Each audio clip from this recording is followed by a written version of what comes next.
વિશ્વાસ હોવો એ સફળતાનું પ્રથમ રહસ્ય છે અને પોતાના કાર્યો થકી અન્યોને સફળતા પામનારા લોકોની વાતો અમે આપના સુધી લઈને આવીએ છીએ દર સપ્તાહે ગુડ ન્યૂઝ ગુજરાતના માધ્યમ દ્વારા।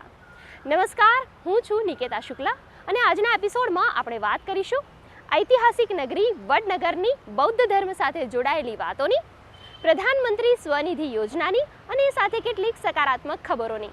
તો ચાલો શરૂ કરીએ આજનો આપણો કાર્યક્રમ ગુડ ન્યૂઝ ગુજરાત।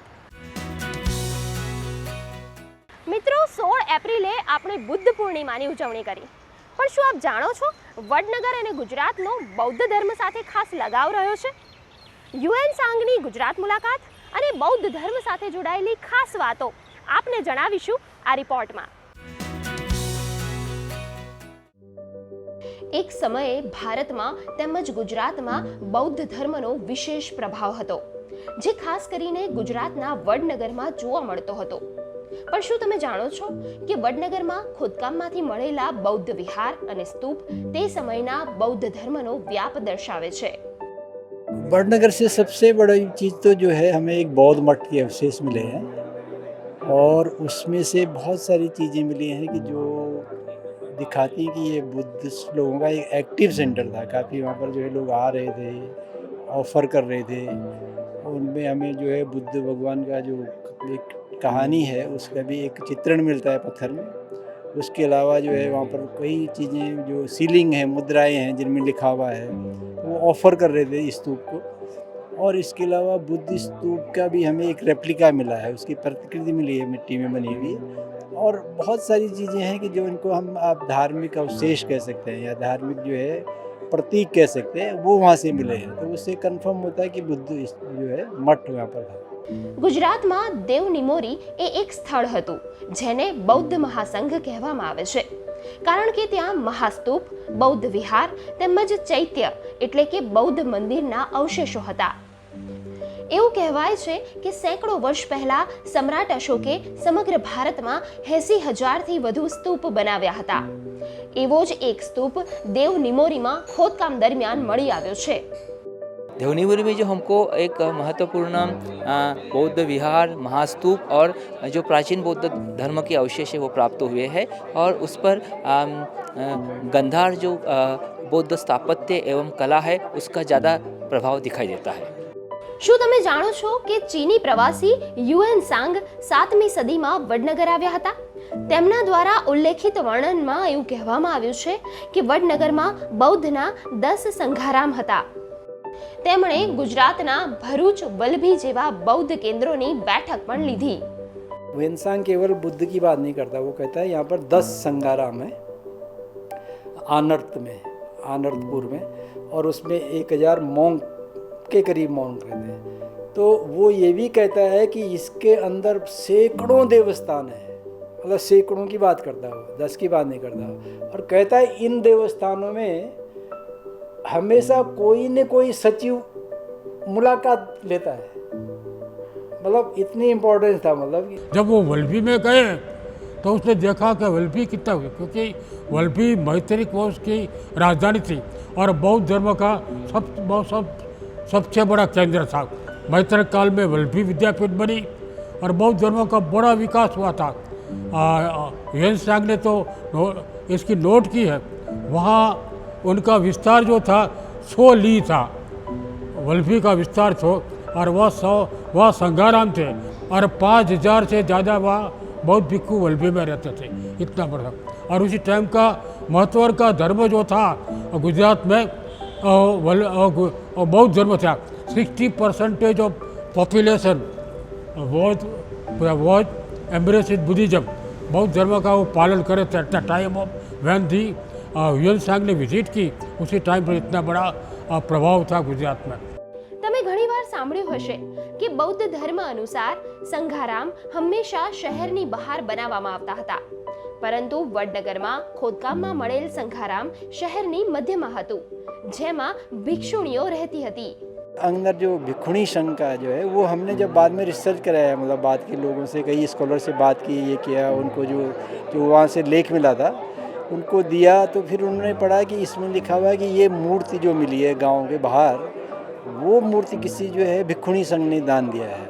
तो क्योंकि अंदर एक्चुअली बौद्ध जो है मठ नहीं होते हैं किसी भी शहर के अंदर, वो कहीं दूर जंगलों में रहते हैं। तो यहाँ अंदर मिला है, पर वो भिक्षुणी संघ के लिए जो है वो उसमें थोड़ा वो छूट था, वो क्योंकि उनकी सुरक्षा की मतलब वो एक स्थिति है, तो इसलिए लगता है कि ये जो मूर्ति थी वो उसी संघ से गई है जो हमें घासघोल दरवाजे पे मिली है बौद्ध। जैसे कि हमें सैंधव जो राजा था अहिवर्मन द्वितीय, उसके शिलालेख से भी भिक्षुणी विहार का उल्लेख प्राप्त होता है। बाद में भुज के म्यूज़ियम में भी एक बुद्ध की जो स्थानक प्रतिमा है, वहाँ भी एक बुद्ध भिक्षुणी ने दान दिया है। और अभी जो वडनगर से जो ईसा दूसरी तीसरी शताब्दी का शिलालेख है जो बुद्ध प्रतिमा पर है, वो ये भिक्षुणी का दान बताता है। इस समय ऐसा लगता है कि सबसे प्राचीन बौद्ध भिक्षुणी का विहार ये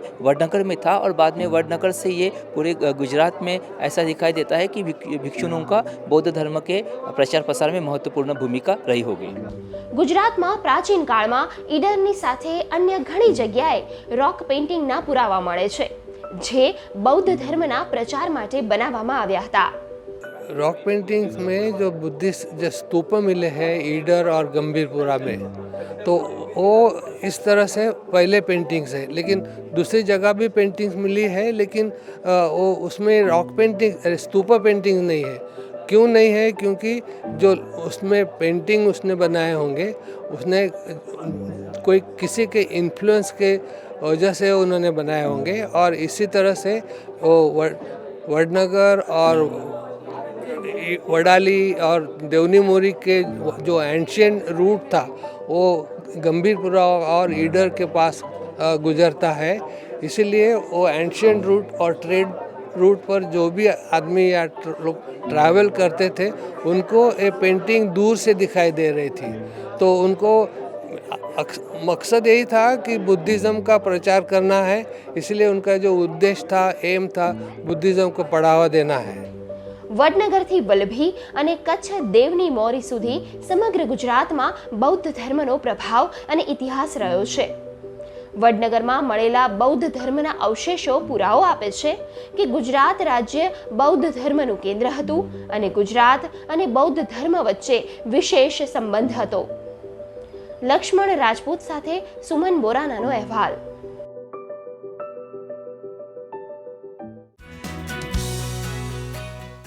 લારી ગલ્લાવાળા હોય, રેકડી ચલાવતા વિક્રેતાઓ હોય કે ગૃહ ઉદ્યોગ ચલાવતી મહિલાઓ, તમામને પ્રધાનમંત્રી સ્વનિધિ યોજના અંતર્ગત મળી રહી છે લોન। શું છે આ યોજના, કેવા લાભ મળી રહ્યા છે આ યોજનાથી અને કોને અને કેવી રીતે મળી શકે છે આ લોન, આવો જાણીએ સમગ્ર માહિતી।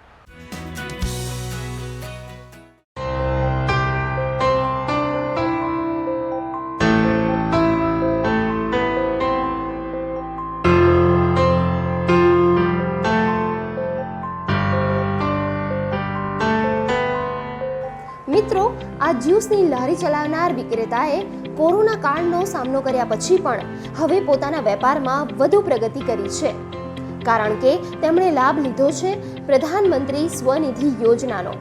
कोरोना काल के बाद पैसे तो थे नहीं, बड़े मुश्किल से घर चलता था। फिर पता चला कि सरकार ये लारी वालों को, गल्ले वालों को लोन दे रही 10,000 का। तो मैं पता किया तो ये एमसी में यूसीडी डिपार्टमेंट में दोनों ने बुलाया और 10,000 का लोन पास किया। और फिर उसके बाद बैंक से फ़ोन आया, स्टेट बैंक से, उन लोगों ने मेरा 10,000 का लोन पास किया। और उसका इंस्टॉलमेंट उन्होंने मुझसे पूछा कि आप कितना महीने का भर सकते हो। तो मैंने बोला कि 800, 850, 900, 1000 रुपये तक भर सकता हो। तो उन्होंने 950 रुपये का लोन हफ्ता रखा मेरा लोन का। और वो पूरा हो जाने के बाद मुझे सामने से दोबारा फ़ोन आया और फिर हमको 20,000 का लोन मिला, उसको भी 6 हफ्ते हो गए। આ નાના વિક્રેતાઓને મદદ કરવા સરકારે પીએમ સ્વનિધિ યોજના લાગુ કરી છે, જે અંતર્ગત લારી કે રેકડીવાળાઓને પોતાના ધંધા રોજગાર શરૂ કરવા ખૂબ સરળતાથી લોન પ્રાપ્ત થાય છે। સમય પ્રમાણે લોન ભરનારાને તેમાં ખાસ વળતર પણ આપવામાં આવે છે અને વધુ લાભ પણ પ્રાપ્ત થાય છે।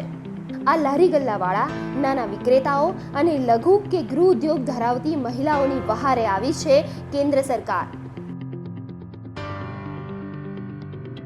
कि मेरे को ये सिलाई काम करना था, भरत काम करना था, तो उसमें मेरे को मदद हो जाए, मैंने बोला। इसीलिए मैंने 2-4 जगह तपास की। फिर नगर पालिका में मैं गई, वहाँ मैंने तपास की, तो वहाँ से उन्होंने बोला कि आप अपना आईडी प्रूफ लेके आओ और पासबुक लेके आओ तो आपको ये लोन मिल जाएगी।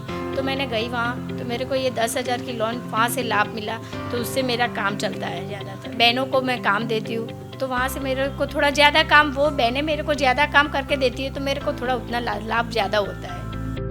આ સ્કીમ એવા દુકાનદારોની એક રીતે મદદ કરશે જે વ્યાજખોર લોકોની જાળમાં ફસાઈ જાય છે। इससे जो है बहुत फ़ायदा मिला, क्योंकि हम बाहर से किसी से उधार तो मिलता नहीं है, ब्याज पे पैसे लेते हैं, 10% 15% मिलता है, तो वो मेरा बचा। उससे क्या फ़ायदा हुआ है कि हम जो ब्याज का दूसरों को पैसा देते तो वो हमारे फैमिली में काम आया। बच्चों को कुछ समझो आइसक्रीम खानी है, तो अब जो पैसा हम ब्याज में देते थे दूसरे को, वही पैसा बच्चों के काम आया। बच्चों को कहीं घुमाने ले जाना हो, कुछ खिलाना हो, तो वो हमारे बहुत काम आया। और धंधे में भी बहुत पहले 10,000 का मिला तो हमने धंधा स्टार्ट किया, धंधे में से कुछ पैसे बचे, फिर बाद में सरकार ने 20,000 की लोन दी, तो ग्रोथ भी। हमने ये मशीन लाया वजन करने का, हमारे पास पहले वो बाट का कांटा था जिसमें बहुत दिक्कत होती थी, तो अभी इलेक्ट्रिक ये कांटा लाया, मशीन रिपेयरिंग कराई, तो बहुत सारे इससे मेरे बेनिफिट। આ સ્વનિધિ યોજનાનો લાભ લેવા માટે એક મોબાઈલ એપ પણ બનાવવામાં આવી છે। PM Svanidhi mobile app Google play સ્ટોરમાંથી ડાઉનલોડ કરી શકાય છે। આ એપને શરૂ કરવાનો ઉદ્દેશ્ય સ્ટ્રીટ વેન્ડર્સ માટે લોન માટેની પ્રક્રિયાને સરળ બનાવવાનો છે। 20,000 की लोन मिलने से हमको बहुत सारा फ़ायदा है। बच्चों का पढ़ना लिखना चल जाता है, हफ्ता निकल जाता है, और प्रेगनेंसी की वजह से मैं बाहर फेरी धंधा नहीं कर सकती, इसलिए सब लेडीज़ घर पे आके ले जाती है, और इसमें से हमको बहुत सारा फ़ायदा हुआ है। मैं मेरे जैसी बहनों को ऐसा मैसेज देना चाहती हूँ कि आप भी सरकारी लाभ लो, वहाँ जाके तपास करो, जिससे आपका कुछ काम बन पाए और आप जीवन में कुछ कर पाओ, कि आपको कोई दिक्कत ना हो। प्रधानमंत्री नरेंद्र मोदी और ये पूरी जो टीम है, वो चाहे यूसीडी डिपार्टमेंट हो, चाहे स्टेट बैंक हो, मैं सबको धन्यवाद देता हूँ, क्योंकि बैंक वाले भी ऐसे पहले ऐसा होता था कि बहुत परेशान करते हैं, देते नहीं हैं जल्दी, पर इनका भी मैं बहुत धन्यवाद करता हूँ और एएमसी का भी बहुत धन्यवाद देता हूँ। કોરોના મહામારીને કારણે અસરગ્રસ્ત શેરી વિક્રેતાઓ અને તેમની આજીવિકા ફરી શરૂ કરવામાં આ પ્રધાનમંત્રી સ્વનિધિ યોજના ખરેખર ખૂબ ફળદાયી નીવડી રહી છે। આ યોજના થકી શેરી વિક્રેતાઓ સ્વરોજગારી, સ્વાવલંબન અને સ્વાભિમાન મેળવી રહ્યા છે। ગુડ ન્યૂઝ ગુજરાત માટે અમદાવાદથી ભાર્ગવ ત્રિવેદીનો રિપોર્ટ। હવે ગુજરાત પોલીસ બનશે વધુ કાર્યક્ષમ, વધુ સક્રિય, કારણ કે 10,000 બોડી વોર્ન કેમેરા દ્વારા સુસજ્જ કરવામાં આવી છે ગુજરાત પોલીસને। આ પ્રકારના કેમેરાથી પોલીસનું કાર્ય બનશે વધુ સરળ। કેવી રીતે મદદ મળશે આ બોડી વોર્ન કેમેરાથી, આવો જોઈએ।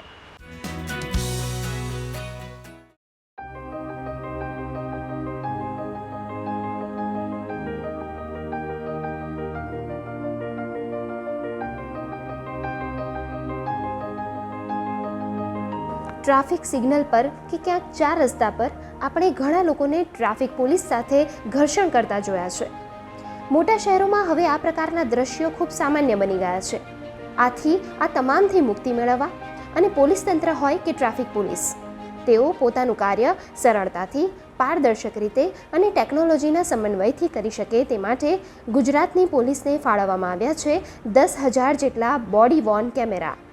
બોડી વોર્ન जो कैमरा છે, जो पुलिस અને પ્રજાના વચ્ચે जो સારા સંબંધ જાળવવા માટે અને પોલીસના તરફ પણ કોઈ ગેરરીતિ થાય તો એના એક એવિડન્સ તરીકે આપને પાસે બી એક સત્તા રહે અને કોઈ સુવિધા રહે, આ આપવા માટે બોડી વોર્ન કેમેરા છે।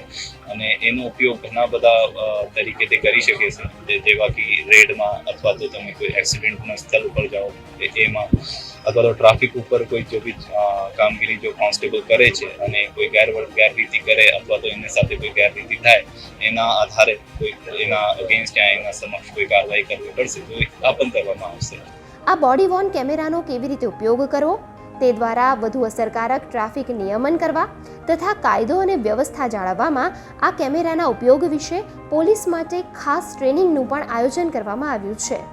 રાજકોટ શહેરમાં બોડી વોર્ન કેમેરાની તાલીમ ચાલી રહી છે. આ સેશન હતા એમાં ડીસીપીથી પીએસઆઈ સુધી તમામ અધિકારી આ તાલીમમાં ભાગ લીધેલા છે.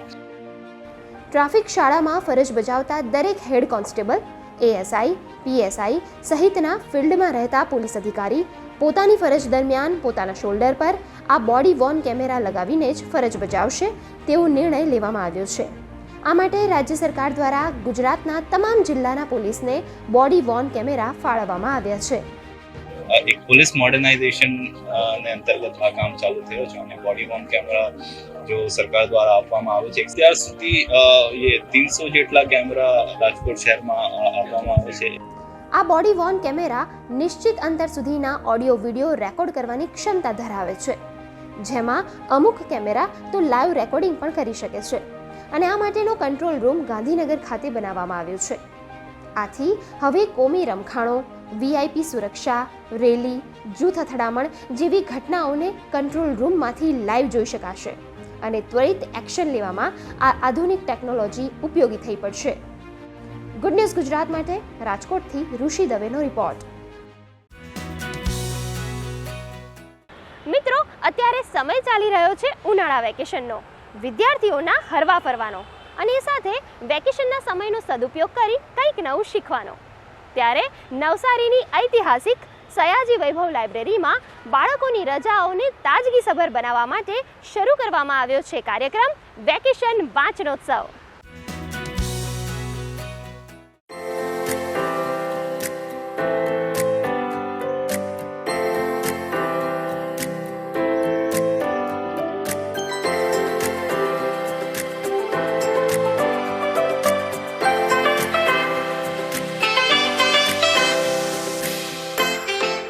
દ્વારા સારા નાગરિકોનું ઘડતર કરી શકાય છે, મનુષ્યનો આંતરિક વિકાસ થાય છે. આ હેતુથી મહારાજા સયાજીરાવ ગાયકવાડે 123 વર્ષ પહેલા નવસારી શહેરમાં સયાજી વૈભવ લાઇબ્રેરીનું લોકાર્પણ કર્યું હતું. 1,40,000 જેટલા પુસ્તકો ધરાવતી આ લાઇબ્રેરી છે, જેમાં વિદ્યાર્થીઓના કૌશલ્યને ખીલવવા નવતર પ્રયોગ હાથ ધરાયો છે. બાળકોનું વેકેશન રચનાત્મક રીતે કેવી રીતે આપણે કરી શકીએ એ વિચારથી વેકેશન વાંચનોત્સવની શરૂઆત કરી હતી. જ્યારે એ એન્ટર થાય છે તે વખતે 5 બુક્સ વાંચીને એક નોટબુક પુરસ્કાર રૂપે પ્રાપ્ત કરતો હોય છે. એટલે એક બાળક જો 100 પુસ્તકો વાંચે તો આખા વર્ષ દરમિયાનની 20 નોટબુક્સ એ પોતાની કમાણીમાંથી મેળવે છે. એટલે આ એક મુખ્ય આ પ્રોજેક્ટનો મુદ્દો છે. બીજું છે કે તર્ક અને બુદ્ધિની રમતો. લગભગ લાઇબ્રેરી પાસે 115 જેટલી ગેમ્સ છે અને બાળકો રોજ સવારે 10 થી 12 અહીંયા રમવા આવે છે. એની બાય પ્રોડક્ટ્સમાં એમનું શેરિંગ, કેરિંગ એ પણ બધું વધે છે અને ઘરમાં કદાચ આટલા બધા ગેમ્સ એમને ન મળી શકતી હોય તો અહીં આવીને એની વિવિધતા પણ મેળવી શકતા હોય છે. દર બુધવારે અને શુક્રવારે મોટિવેશનલ ફિલ્મ્સ બાળકોને બતાવવામાં આવે છે અને ફિલ્મ જોયા પછી એના પર એ લોકો ચર્ચા પણ કરે છે કે આમાંથી શું સારું એમને જાણવા મળ્યું છે. Positive, negative points, direction, point of view, acting બધી જ રીતે એના પૂરક પાસાઓની બાળકો ચર્ચા કરતા હોય છે. કોરોના કાળના એક લાંબા અંતરાલ પછી ફરીવાર પુસ્તકાલય બાળકોના પગલાઓથી જીવંત થયું છે. આ માટે પુસ્તકાલય ઉમંગનું આંગણું સજાવી તૈયાર કરવામાં આવ્યું છે. અહીંયા આવવાથી મને ફાયદો થયો છે કે મારું જે સ્ટેજ ફિયર છે એ દૂર થયું છે અને લાઇબ્રેરીએ મને એક પ્લેટફોર્મ આપ્યો છે મારી નોલેજને વાર્તાલાપ તરીકે સ્પ્રેડ કરવા. અને અમે આ બહુ ગેમ રમતા છે એમાં બી આપણી થિંકિંગ સ્કિલ્સને બહુ ઇમ્પ્રુવમેન્ટ થાય અને આપણે વિચાર શક્તિ પણ વધે. હું ધોરણ 7માં ભણું છું. હમણાં અમારી સ્કૂલમાં વેકેશન પડ્યું છે. મેં ને મારા બધા મિત્રો આ લાઇબ્રેરીમાં પુસ્તકો વાંચવા અને આ ગેમ રમવા આવતા છે. મેં જ્યારથી આ લાઇબ્રેરીમાં આવતી છું મારી પુસ્તક વાંચવાની આદત બી ઘણી વધી ગઈ છે. કોરોનાના લીધે ઘરમાં જ એ ટેબ, મોબાઈલ, કમ્પ્યુટર એવું જ રમ્યા કરતો હતો. એમાં પેરેન્ટ તરીકે અમારી પણ ભૂલ છે કેમ કે અમે ઓફિસ કે ઘરના કામમાં વ્યસ્ત હોવાથી એને આપી દેતા હતા કે લે તું આટલું જોઈ લે તેટલામાં અમે કામ પતાવીએ. અમે એને ઓછો સમય આપી શકતા હતા. પણ હવે આ વેકેશન દરમિયાન જે લાઇબ્રેરી તરફથી આ એક્ટિવિટી સ્ટાર્ટ થઈ, અઠવાડિયાથી અહીંયા આવે છે અને એ એટલો બધો અહીંયા ખુશ છે કે એ જાતે સવારે ઉઠીને રેડી થઈ જાય છે અને કહે છે કે મને લાઇબ્રેરી મૂકી આવો, મને રમવાનું ગમે છે. અને એ અઠવાડિયામાં જ એટલો બધો ફરક છે કે એ ટેબ જોતો જ નથી, કાં તો બહુ જ ઓછો ટાઈમ થઈ ગયો છે અને જાતે બુક્સ વાંચતો થઈ ગયો. શિક્ષણની સાથે સાથે અન્ય ઇતર પ્રવૃત્તિઓના અનુભવોનું આદાન પ્રદાન કરવામાં આવે છે. આ એક ગેમ્સ રમાડવાની કે પુસ્તકો વાંચવાનો એટલો જ એનો મૂળ હેતુ નથી, પણ એની સાથે બાળકોનો સર્વાંગી વિકાસ કેવી રીતે થાય.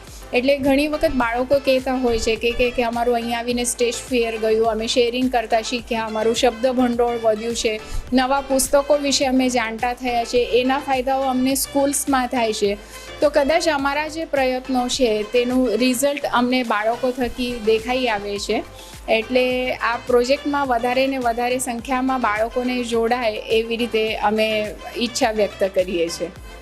હાલના સમયમાં બાળકો મોબાઈલમાં આવતી ડિજિટલ ગેમ રમવાથી સંકુચિત અને આક્રમક બની રહ્યા છે, જેનાથી તેમનો વિકાસ રૂંધાઈ રહ્યો છે. ત્યારે વેકેશન વાંચનોત્સવ જેવા પ્રોગ્રામ થકી બાળકોને વાંચવા જેવા પુસ્તકો, ફિલ્મો અને રમતો બાળકોના મનને પ્રફુલ્લિત કરવા સાથે તેમને સમજદાર નાગરિક બનાવશે. ગુડ ન્યૂઝ ગુજરાત માટે નવસારીથી રાજેશ રાણાનો રિપોર્ટ. મિત્રો, જાંબુનો રંગ કેવો હોય છે? જી હા, જાંબલી. એ તો સૌ જાણે છે, પરંતુ અંકલેશ્વર વિસ્તારના એક ખેડૂતે ખેતી કરી છે લાલ સફેદ જાંબુની. છે ને રસપ્રદ? વળી આ ખેતી થકી તેઓ સારી એવી કમાણી પણ કરી રહ્યા છે. ત્યારે આવો જાણીએ આ લાલ સફેદ જાંબુની ખેતી વિશે. ખેડૂતોને પ્રયોગશીલ ખેતી કરી વધુ કમાણી કરવાની પ્રેરણા આપી રહ્યા છે અંકલેશ્વરના આ ખેડૂત મોન્ટુ મોદી. લાલ જાંબુની સાથે સાથે સફેદ જાંબુના છોડનું વાવેતર 2 વર્ષ અગાઉ તેમણે કર્યું. જે રોપા આજે વૃક્ષ બની મીઠા મધુરા જાંબુથી લહેરાય છે. મેં આંબાવાડી જોડે સફેદ જાંબુના છોડનું વાવેતર કરેલ છે ને એ છોડ પર ફળની આવક અત્યારે ચાલુ થઈ ગઈ છે. મારા એ જાંબુ પર 2 જાતના જાંબુ લાગે છે, સફેદ જાંબુ ને લાલ જાંબુ. એ પણ ઝુમખામાં લાગે છે. એ ફળની વિશેષતા એ છે કે એ ફળની અંદર થળિયું બિલકુલ આવતું નથી ને ખાવામાં મીઠાશ લાગે છે. ને માર્કેટની અંદર સફેદ જાંબુનો ભાવ અત્યારે 100 રૂપિયા કિલો છે ને લાલ જાંબુનો ભાવ 140 રૂપિયા કિલો છે. વૃક્ષ ઉપર ખૂબ જ પુષ્કળ પ્રમાણમાં ફળ લાગે છે, તેમજ તેના પાન 12 માસ લીલા હોય છે. પોટેશિયમ, મેગ્નેશિયમ, ફોસ્ફરસ, સોડિયમ જેવા તત્વોથી ભરપૂર આ સફેદ જાંબુ શક્તિવર્ધક છે અને ડાયાબિટીસના દર્દીઓ પણ ખાઈ શકે છે. માર્કેટમાં અત્યારે સારો એવો ભાવ મળે છે ને એનું વાવેતર અત્યારે અહીંયા કોઈ જ નથી કરી રહ્યું. એ અમે અત્યારે એની ટ્રાયલ પૂરતા અત્યારે છોડો વાવ્યા હતા, પણ અત્યારે બહુ સારો એનો રિસ્પોન્સ મળ્યો છે અમને. સફેદ જાંબુની ખેતી અંકલેશ્વરના આ ખેડૂતને આર્થિક રીતે સદ્ધર કરી રહી છે, તો અન્યોને પણ દિશા ચિંધે છે. ગુડ ન્યૂઝ ગુજરાત માટે ભરૂચથી ગૌતમ પટેલનો રિપોર્ટ. તો દર્શક મિત્રો, આ હતો આજનો અમારો સકારાત્મક ખબરોનો કાર્યક્રમ ગુડ ન્યૂઝ ગુજરાત. આપ આપના અભિપ્રાય અને આવી જ ગુડ ન્યૂઝ અમને મોકલી શકો છો. અમારું ઈમેલ આઈડી છે goodnewsgujarat@gmail.com. આ એપિસોડ આપ અમારી YouTube channel DD news Gujarati પર પણ નિહાળી શકો છો. તો આ સપ્તાહે માત્ર આટલું જ. આવતા સપ્તાહે ફરીથી મળીશું. ત્યાં સુધી અમને રજા આપશો. નમસ્કાર.